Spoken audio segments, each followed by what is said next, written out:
waiting in the wings is the worst candidate ever to occupy high office in the United States. I'm talking here about Kamala Harris.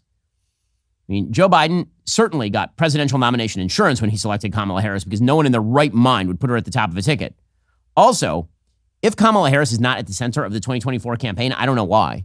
He's clearly going to die in office. There is no way that Joe Biden finishes a second term. He has markedly declined in the last year.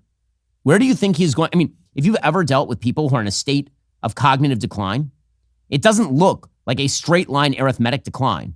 It looks like an exponential curve in reverse. They go from it's not that bad to it's a little bit more bad to it's a little more bad to it's a lot more bad very, very quickly. The concept that Kamala Harris is not going to finish out a second term is totally crazy. I can't see that happening under any circumstance. So get ready for President Kamala Harris if you reelect Joe Biden, folks. So Kamala Harris was, of course, doing some of the most important TV work she could do. She was on with Jimmy Kimmel, pseudo-comedian, last night, and she was mouthing off about Donald Trump being convicted. Of course, this is a woman, oh my, I can't, it is so hard. The level of smarm on this lady, it's extraordinary. I mean, it's like layers of smarm. She is an onion of smarm. You take away the top level of smarm, and there is yet another layer. She's a Russian nesting doll of smarm. Just her, like everything about her is insincere. She's the most insincere politician I've ever seen. I've seen a lot of insincere politicians, like many, many. And she takes the cake. Here she was going after Donald Trump. Are the people in the room pretending to not be happy, or how does that go? I mean, in all seriousness, yeah. Just to kind of really level set, let's think about this. A jury of 12 people, peers, over the course of 6 weeks, deliberated on the evidence and facts and unanimously determined guilt for 34 felony counts. There was a defense attorney who actively participated in selecting that jury, who actively made decisions about witnesses to call, witnesses to cross-examine, and the jury made their decision. And, you know, I think that the reality is cheaters don't like getting caught. and being held accountable. Well, I mean, it's weird that she is so pro the jury system now. Very, very strange. Because, as it turns out, Kamala Harris isn't always pro the jury system. In fact, she still tweets out on the anniversary of Michael Brown's death that Michael Brown was basically murdered. Michael Brown, of course, was shot by Officer Darren Wilson after attempting to grab Darren Wilson's gun, and then there was a grand jury impaneled that acquitted Darren Wilson. She obviously disagrees. Again, all of this newfound enthusiasm for the justice system from Democrats who have spent their entire careers railing about the injustices of the justice system, pretty astonishing stuff. Kamala also, I think I'm going to make it a point of the show to play audio of Kamala Harris because I'm not sure there is a better campaign for Donald Trump than playing audio of Kamala Harris. Here's Kamala Harris talking about abortion. I decided at a young age I wanted to do the work of fighting to protect women and children from harm.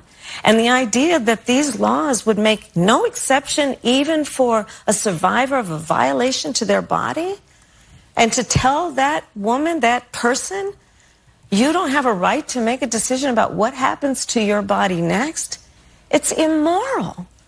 And I think most of us agree one does not have to abandon their faith or deeply held beliefs to agree the government should not be telling her what to do with her body. Then she blinks very deliberately. A lot of deliberate blinking there from Kamala Harris. You know what?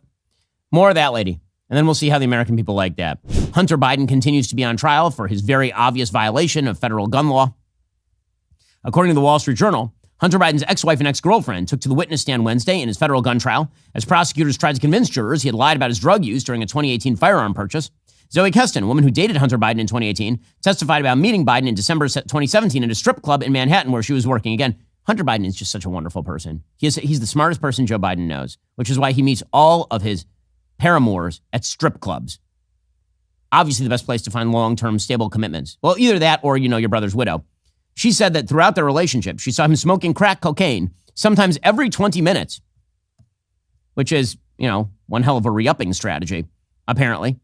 Meanwhile, the Hunter Biden defense is trying to claim that when he filled out the form and it says, "Are you a drug abuser?"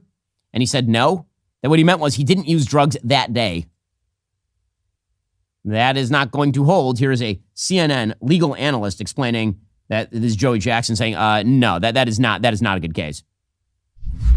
Do prosecutors have to prove that Hunter was using drugs on the day that he filled out that federal gun form? Simple answer. Good morning, Allison, is no, right? It's about addiction, and we've just seen the form and what the form represents. Big picture before the small picture.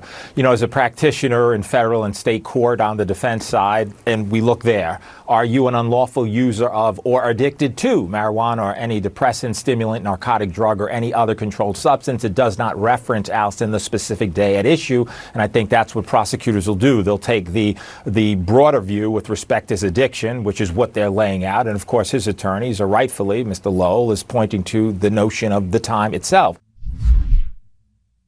I mean, it's the most absurd contention of all time in this particular case. Meanwhile, the House GOP Oversight Committee is now referring both Hunter Biden and James Biden, the brother of Joe Biden. Again, every member of the Biden family has gotten rich off of Biden's name. That's literally why he got into politics.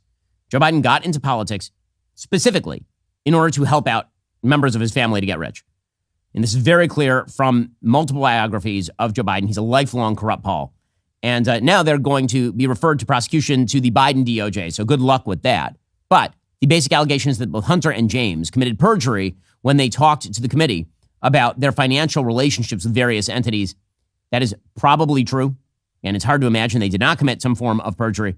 Meanwhile, the DOJ continues to stonewall on tape of Joe Biden talking to Robert Hur because the last thing they want is actual audio tape of Joe Biden stumbling all over himself like an Alzheimer's patient at the local old age home. Here's Democratic Representative Dan Goldman, who's very upset that anybody would call for the release of the tape. He says that's only partisan. Well, I noticed that it is also only partisan to hold back the tape, if that's the game we're playing here. The reason everyone's asking for it, I think from the media perspective and the American public, is because Special Counsel Hur concluded that there were issues with Biden's memory, right? I mean, that's the reason. It's not actually a legal reason. Special Counsel Hur said that. He also said in the course of the interview that President Biden has a photographic memory, and ultimately you have the transcript. So if you have issues with his memory or with what he said, you have the transcript. You have the substance of it. The only reason for the audio is for political partisan purposes to help Donald Trump. Well, the only reason to hold back the audio is because you're so embarrassed that Joe Biden sounds like he can no longer speak English if pressed for more than 20 minutes at a time and not drugged up in the back room by his lackeys. Are you tired of the lies and the twists of the mainstream media talking points? Yeah, me too. Join me in my newest series, Fact, where I dismantle and bring truth to this tiring mainstream agenda.